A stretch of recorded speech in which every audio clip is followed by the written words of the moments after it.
The Queen's cousin has been caught on camera agreeing to help a fake firm gain access to the Kremlin in return for $200,000 US. The office of Prince Michael of Kent says he has no special relationship with President Putin. This is Prince Michael of Kent, the Queen's first cousin. He's not a working royal, but he is accused of trading on his royal name and his long-held links to Russia.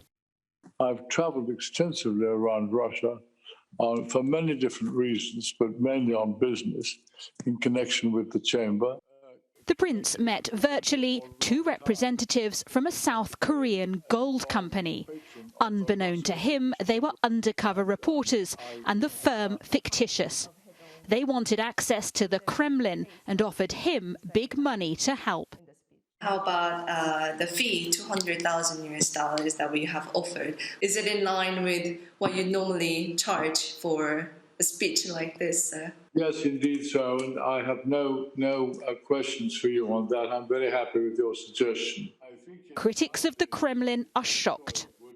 This is highly destructive. It's a threat to the national security of this country. The royal family is supposed to stay out of politics, and for the most part they do.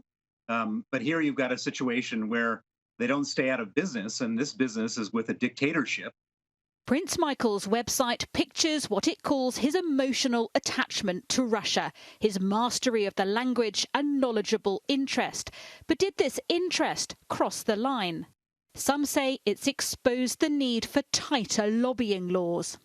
We need to make sure that this kind of thing comes to a stop. Prince Michael of Kent has a security detail. Well, if Britain has assessed that our greatest security threat in the world is Russia, why on earth would he even entertain conjecture of the idea of providing or thinking about providing further access to Putin in Russia? In a statement, Prince Michael's office said Prince Michael has no special relationship with President Putin. They last met in June 2003, and Prince Michael has had no contact with him or his office since then. Buckingham Palace has distanced itself from this, pointing out Prince Michael is not a working member of the family. But this is still embarrassing for the royals. The Queen's cousin might not be paid by the public purse, but his behaviour has prompted some difficult questions.